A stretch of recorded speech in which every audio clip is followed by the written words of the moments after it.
my mother, and I found her obituary. You do want to know the story. You just hope it's not too bad. And you do want to meet the people. You just hope they're good people.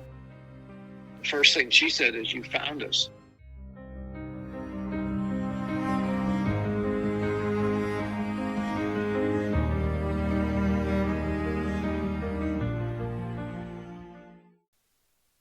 I met Bill when I was working with the volunteer group to help people who were adopted find their birth families. He didn't start his search until later in life and wasn't really sure what he would find. He already knew who his birth mother was by the time I started working with him, but unfortunately she was deceased. He'd missed connecting with her by a year. From her obituary and the comments that were left, he was able to see what a respected and loved person that she was, but he wanted to know more. He reached out and made connections with members of her family. Some of them were his half-siblings. I worked with him on finding his father. It turned out that he was deceased as well. It didn't take much convincing after Bill sent some pictures, because apparently he looks exactly like his birth father. He was able to connect with his birth father's children also. Bill grew up as an only child, but now has brothers and sisters from both birth parents that he enjoys visiting and spending time with. Here is my interview with Bill. So you were adopted from birth, correct? Yeah, kind of. I think I was probably a little over 3 months old. I was born in Kansas City in a maternity hospital. My mother was 20 years old. She was also doing nursing school. I don't know if that might have been what they told the neighbors, but she blew that because she took me home from Kansas City. Oh. And she kept me for 6 weeks. And I was born in a hospital in Kansas City called St. Vincent's Maternity Hospital for Unwed Mothers. Sort of a Catholic approach to that guilt thing. They wanted to. And that hospital was affiliated either right next door or in the same building or across the street from a St. Anthony's orphanage. I would imagine most people in the condition my mother was in would have just turned the child over to the orphanage. Yeah. It was good for me that didn't happen, because I went through an adoption process in Arkansas, because that's where my mother was from. She went back to North Little Rock where her family was and kept me for 6 weeks. That was where the connection with my adopted parents came from. I wouldn't have gotten to Arkansas if she had turned me over to the orphanage right after I was born. Right. Yeah, that makes sense.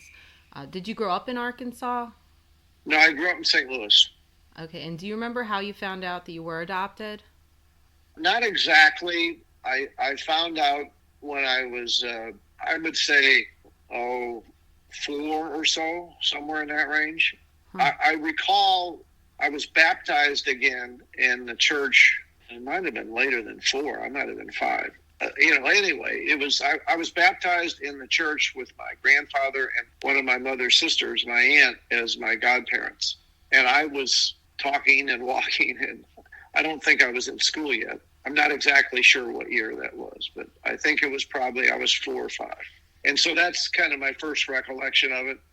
I never really talked about it. So did you have any other siblings growing up? No. Okay. So you were an only child for them? Yeah, which I'm not a fan of only children. Yeah. I didn't enjoy the experience. My sons give me a hard time now. I'm saying I was always around adults, and that's what happens. Yeah, it's true. So what made you want to start looking for your birth family? Well, when I was younger, I wanted to know what happened, but I didn't really think I wanted to find my birth family. The only time I ever told anybody that I was adopted was when I was like 10 or 11 years old, and I told my friends in the neighborhood we were out, and it caused quite a stir, and they all wanted to know the story. They wanted to talk to my mom, so we went into my house, and we talked to my mom about it, and I was like, oh my God, I was sort of like embarrassed, and I'm thinking to myself, man, I'll never tell anybody this story again. And there was only 2 people in my life that told people I was adopted. My mom told everybody, and my wife told a lot of people. So people knew I was adopted. If somebody asked me if I was adopted, I'd say yes. But I really wouldn't go into the story. I never shared much with my doctors about, having a separate family. In fact, I really didn't at all. And as I got older, a couple things kind of spurred me on a little bit. One is my oldest son married a woman who was adopted, and she was able to find her birth parents. Mm-hmm. They weren't together. It was a short relationship. So she got to meet her father and her mother, and I've met her mother. So as I got older, that was a bit of a stimulus, and finding out about my health history and things like that were interesting. I guess I finally matured, and I thought it would be fine if I met him. When you're young, you kind of feel like I've already gone through this. They already rejected me. Mm-hmm. Not that I was hung up on that. I wasn't. I was very lucky. I had great people that adopted me, had a good life, and they treated me very well. The other thing that kind of was a motivator a little bit was I read some articles about where your personality and who you are comes from. Mm-hmm. And most of the articles that I read say that really 50% of you comes from your genetics. That has a lot to do with who you are and how you think and how you do things. And I could kind of see that a little bit with my parents. My mom was from an Italian family, and she was pretty intense, and my dad had sort of a tough childhood, and he was an easygoing, good guy, and I was not. I was pretty intense, and I wasn't the easiest going guy in the world. And so, I thought, well, I had to learn more. When we first got married, and through our 30s and 20s, 30s, and 40s, I was probably, I don't need to meet these people. I'm sure they were good people, but, I don't really need to meet them. I just like to know the circumstances. Was my mom 14 years old and she got pregnant and had to give me up, or was it a couple that was not in a financial position to keep me? I didn't do a whole lot of research on it and things like that, but it didn't bother me. And I felt like I had a really good life. It was no big deal, but I just kind of kept it to myself. After my son married this girl and she found her parents a few years after they got married, I started looking into it. My wife's family is in Kansas City. We go out and visit them every year or two. While one of the times I was out there, I called the Missouri Department of Health to see what they would say about getting original birth certificate. They said, no, that'll never happen. These are all sealed. They'll never be open. And I said, okay. So I started thinking about it a little more. And as I got older and kind of wondered about what my true health profile, or at least family profile was, I thought it would be worthwhile. A guy that worked for me who I didn't know that he was adopted, I was on Facebook with him. Not that I spend very much time on Facebook anymore, but I happened to see a few years ago, that he was involved in this adoption organization. So I reached out to him and talked to him, and he told me his story, which was pretty interesting. And he encouraged me to reach out. He said a lot of the states, because of these ancestry tests and DNA tests that are out there, have been sued or whatever, and they're now easing up on releasing of the original birth certificates. And by then I'd gotten on Ancestry to see if I could learn anything on Ancestry, not only about my birth family, but my real, my adopted family. I saw a number of people on my matches on Ancestry that were pretty close, including a woman who was either a half sibling or an aunt, and it turns out she was an aunt. But I didn't recognize any of the names, obviously, really had no further way to go. I don't think I reached out to any of these people yet. I thought I needed to have a little more information before I reached out to them. Mm-hmm. So in April of 2018, I filled out a form for Missouri to get my original birth certificate. And I think all these states have a disclaimer: if the birth parents don't want any information sent, I guess they won't. I figured I was 69 years old, I guess then. So I figured chances of my birth parents being alive probably weren't very good. But, at least I could find out who they were and maybe find out something about them. It took them a while to get it. My age range just opened up for Missouri to release original birth certificates on January 1st of 2018. And I finally got the information back from them, the original birth certificate. My mother's name was on it. There was no father on it. It said, the hospital where I was born, and that was it. Mm-hmm. I Googled my mother, and I found her obituary. She had died in September of 2017. She was 88 years old. Mm-hmm. Her maiden name was Kordsmeyer. Her married name was Vogler. And it had all sorts of information about her siblings and all that. So the woman that I wasn't sure who she was her older sister. And she was actually still alive. I don't know how capable she was at that point. So I started putting things together, and, we'd look on Facebook and see if we could trace her kids down, which we were able to, but didn't learn much there. Saw some first cousins, so it all started making sense. And then once I figured out who was on the mother's side and where the mother was, I could start working on the father's side. She was obviously a very well thought of woman. She was a nurse, was the head nurse at our emergency rooms in Little Rock and a few other towns in the South where they lived. And it was interesting. She kind of looks like my adopted mother, and my adopted mother was a nurse. The connections were even a little tighter. I had to go through probate court in Arkansas because I was born in Missouri. And so when my adopted parents got me, they had all the documentation through probate court, and I guess there was a trial period of a year or two. They went through Catholic Charities because a Catholic priest, Monsignor Healy, John Healy, was my guardian during the adoption process. And I have copies of letters from Monsignor Healy to my parents. My dad had been working in Arkansas. I'm sure they went down there because that's an easy state to adopt. At least it is now. I'm sure it was then too. And they eventually moved back to St. Louis. And my mother acted like all of my records, well, she told me all my records were burned in a church fire. She was very vague on who helped them get through this. Was there a priest involved or anything like that? She said there was, but she never gave me a name or anything like that. And she was a great mother, but I think she was very insecure about the fact that I was adopted. Yeah. So anyway, I learned a lot about the adoption then.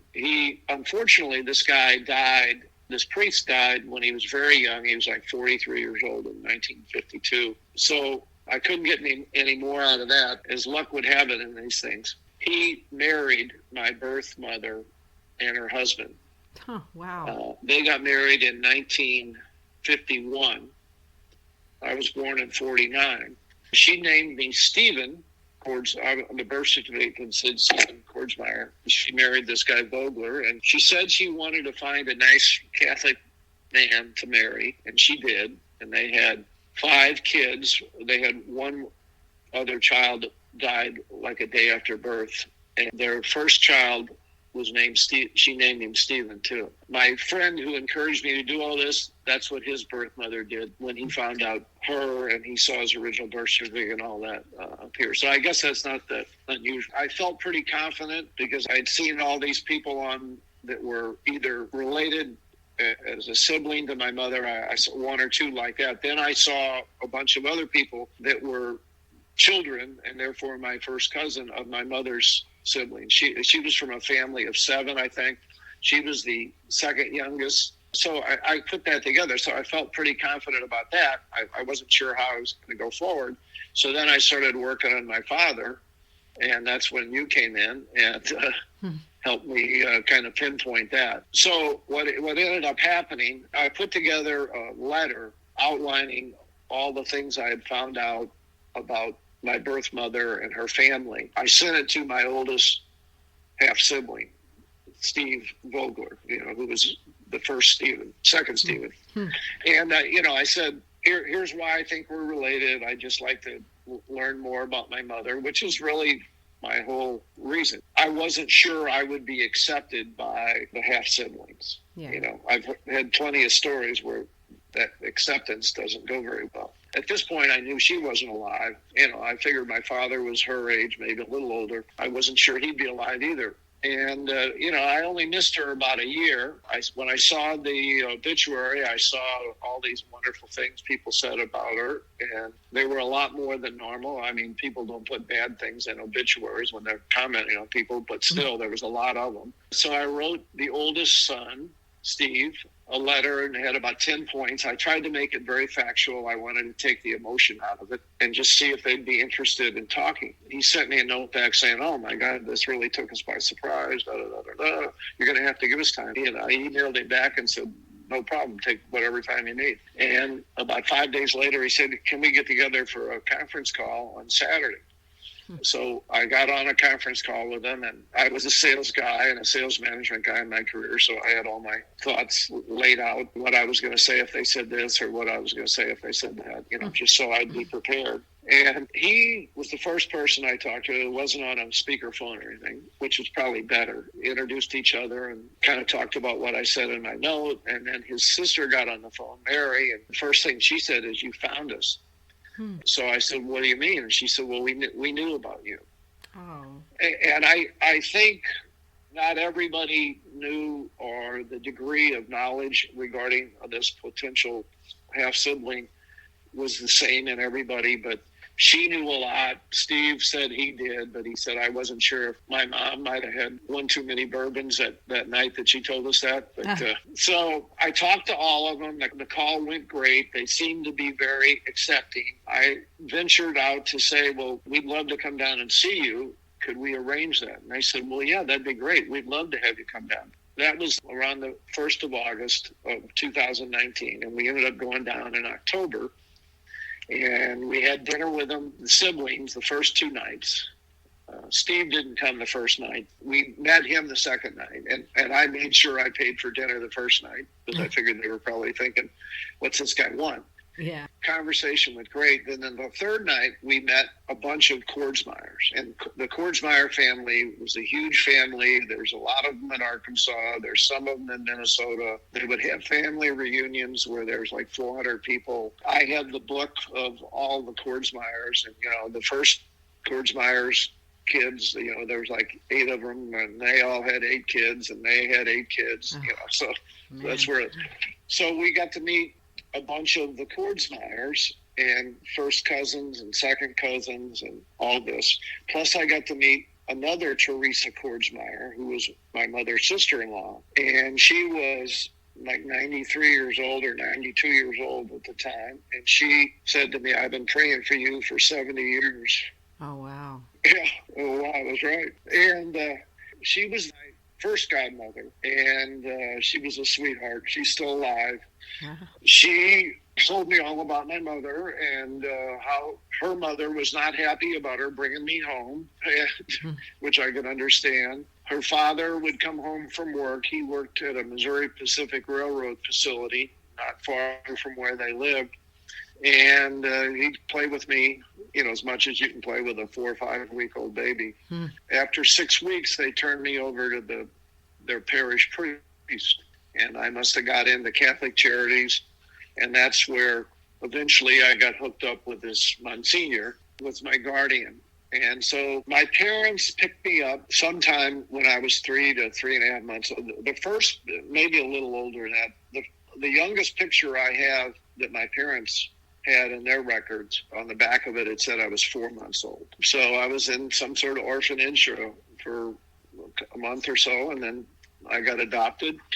That was really good. That was great. And, we connected with all those people. We still see them. We went back to Arkansas last summer and spent 2 nights having dinner with them. And we met a whole bunch of their friends, and they all talked, very fondly of my mother and the whole family. And it was great. And it was terrific. Lewer had already put me on to C.W. Keppel as my father. Before we went to Arkansas 2 weeks before, I had sent a similar letter, slightly different, to his oldest child, a daughter named Robbie, and it was certified mail, so I got it back. It had never been opened, and then I sent it again, got it back, never opened. Then I finally, 2 weeks before we went to Arkansas, I sent it to the next child, Karen. So we're down in Arkansas, and we had some some dead time. They wanted us to rest, and they had other things to do. So we walked down to the library and went through all the newspapers. He was a football coach. After our first conversation, before I met this other Teresa Kordsmeyer, my first godmother, my brother down there called. Steve said, "Hey, you need to talk to Jane Dudley. She's our first cousin, and her mother lives with her." So I called Jane one night, and Jane kind of took me through the story and said, "My mother was there when you were baptized. She was your godmother." And I could hear her talk in the background. And I said, "Well, does she have," I finally said, "Does she have any idea who my father was?" And she said, "Well," and all I heard her say was he was a coach. I felt better about C.W. Keppel and all this kind of C.W. Keppel Jr., but I couldn't find anything about him. It's amazing. Finally went down there to see them. So we're in Arkansas. I'm looking around. I can't find anything about him in the files at the library. So we get home Saturday night, and Monday I'm playing golf, and I get a call on him on the golf course, and it's from Arkansas, and I don't look at the message until I finish off the round. And it's from the brother, the youngest of the family, Bill Keppel. He must be C.W. the third. Mm-hmm. And I tell him the story. He's got the copy of the letter in front of him, and he seems a little bit skeptical, but he was great about it. He said, "Well, send us some pictures and let us talk it over and think about it, and we'll let you know." Because I said I'd pay for a DNA test. I used Ancestry and and let's see if this is legit or if it's just somebody close but not exactly the right person. I got home and I took some pictures of pictures and sent them down to him. And then his wife, Bill's wife, asked to be friends on Facebook. And then about 40 minutes later, he sends me a message. He said, "You look more like my dad than I do." Mm-hmm. And he said, "And I always thought I looked just like my dad." The funny thing was when we were with the Kordsmeyers, I brought pictures, as we had seen the pictures of the family in the obituary when the kids were younger, and we had seen pictures when they were older, and none of the four Kordsmeyer guys really looked like me at all. But I thought I'll bring these other pictures because maybe they've changed as they've gotten older, and maybe, when we were younger, we looked more alike. And there was a little bit of that, but not much. So we started communicating. Bill was a football coach like his father. His father was a very successful football coach in Arkansas. He's in the Sports Hall of Fame there. He won a lot of state championships and all sorts of other things, and had a great record. And Bill was very successful, coached at some major colleges and some small colleges, and did all sorts of stuff. He's now retired. So they were going to come down. So he started communicating, and he and I talked a lot. We were getting along really well. We invited them to come down to Florida when we were down there the following March. And they were going to come, and that was the year of COVID. So we canceled our trip about halfway into it. What ended up happening between COVID and COVID alerts and all that is the first connection with them was in October of 2019, and we finally met him in person in August of last year, 2022.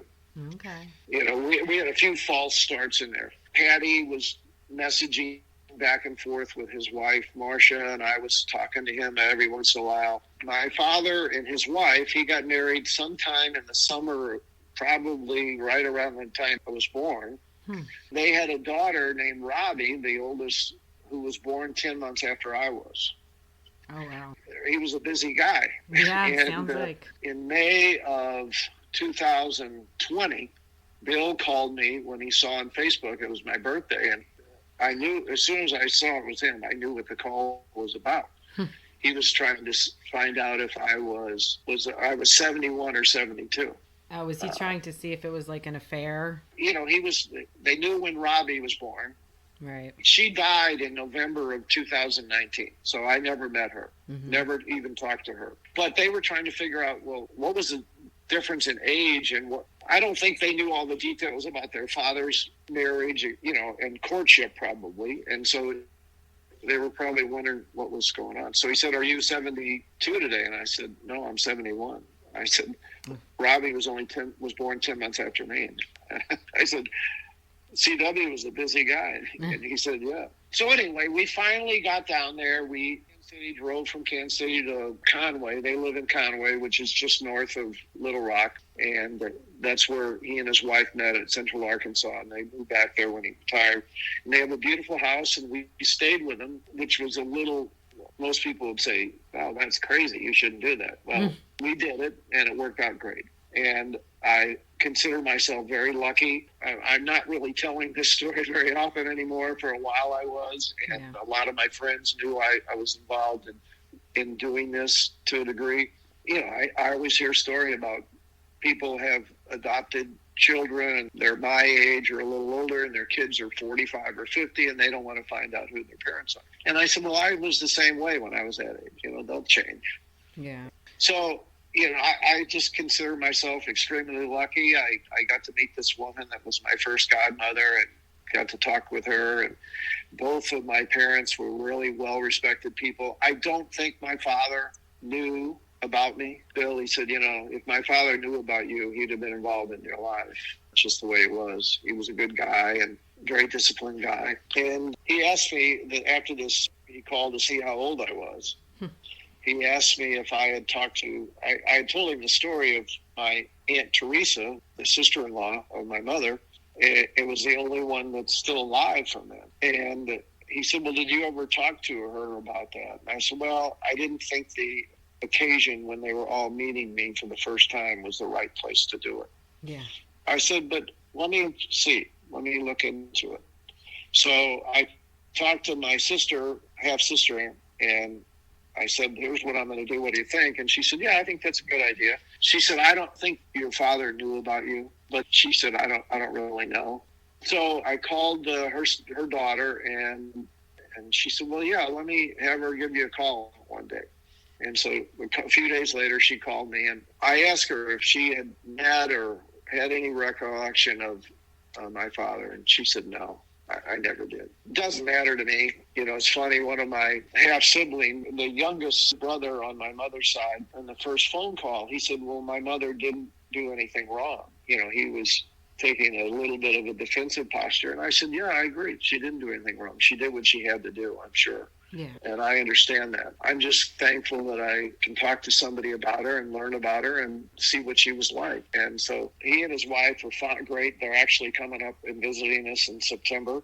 Knock on wood, that trip won't get canceled. You know, that'll be fun. And I think my story is probably a lot more pleasant than a lot of these stories. I think both my parents, if they would have had a chance to meet me, were the kind of people that would have been appreciative and, you know, would have had some regret probably, but would not have said, no, I can't meet you. I just don't sense that they were that kind of people. So. Yeah. Do you kind of regret not looking for them earlier so you would have been able to meet them? Oh, sure.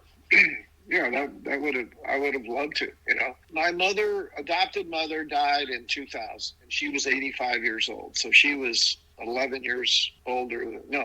She was 14 years older than my birth mother. And she would have not reacted very well to this. We never had any arguments about me being adopted or her not being my real mother. It never came up in my life and my discussions or anything with her.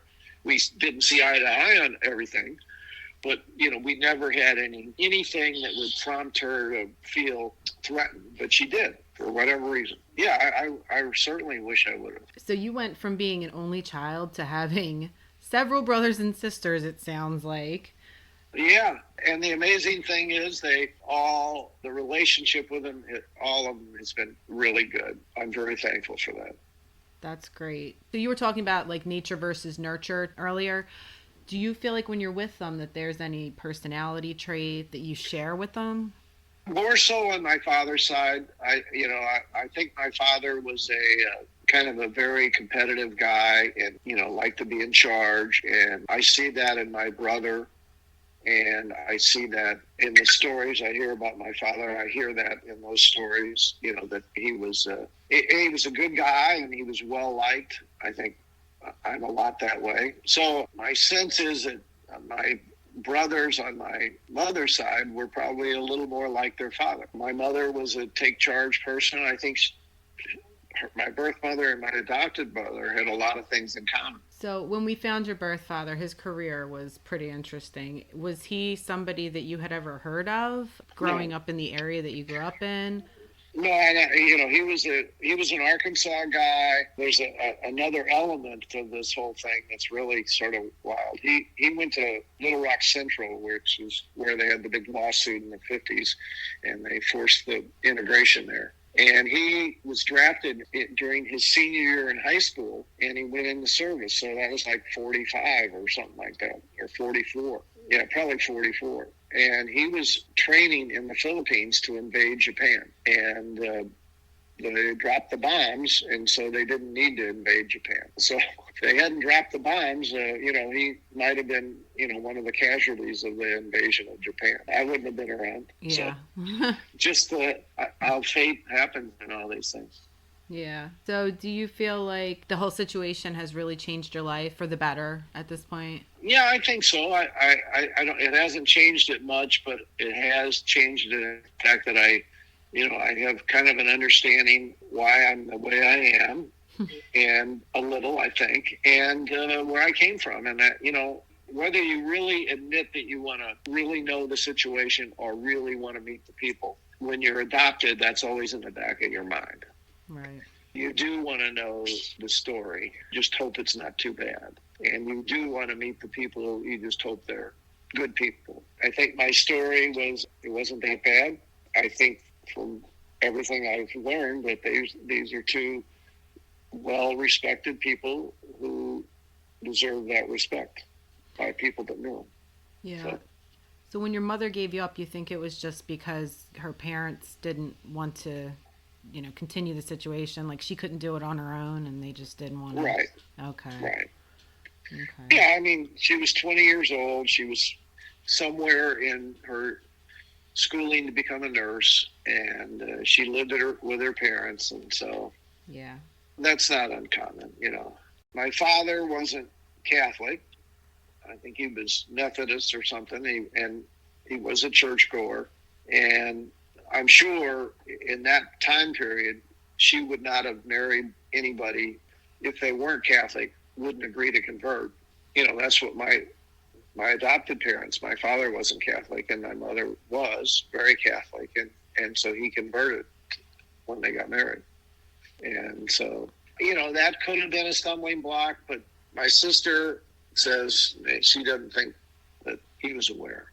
I think they had conversations with my mother. They all talked about how she sort of had these moments where she just kind of stared out the window and was somewhere else. And so they're attributing that to me.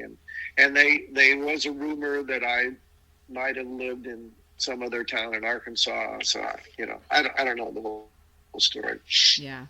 Well, it's funny that you mentioned that about the differences in religion, because that's like a suspicion that we had about my dad, because his father was Italian and Catholic and his birth mother was not. And we thought if he brought her home, that probably wouldn't have gone over too well with his family. So, yeah. Well, unless she agreed to convert right away. Yeah. And exactly. So if you had any strong feelings about your religion, which most people did, particularly back in that part of the 20th century when people were, I think, more reliant on religion because, such terrible things were happening in the world. Yeah, it was more important to people. Right, exactly. Yeah.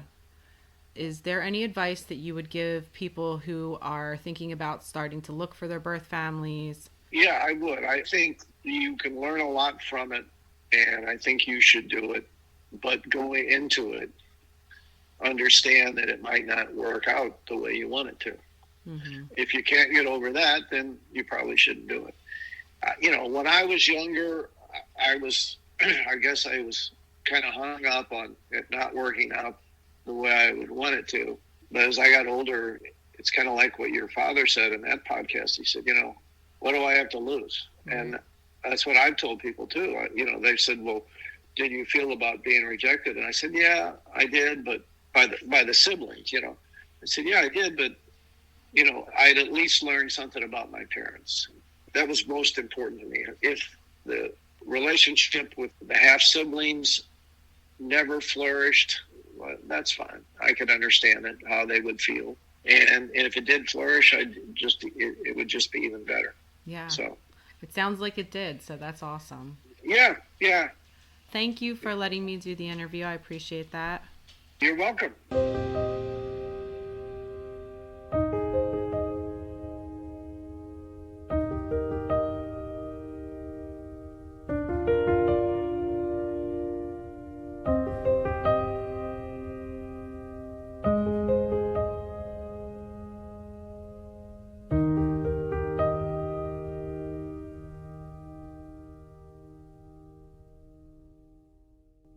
If you or someone in your family has been touched by adoption and would like to speak about it, please email me at whathappensedafterpodcast@gmail.com. Also, please check out the Instagram for the show to see pictures of my guests that they were so kind to share from the reunions. Listen next time to find out what happens after. Thanks for listening.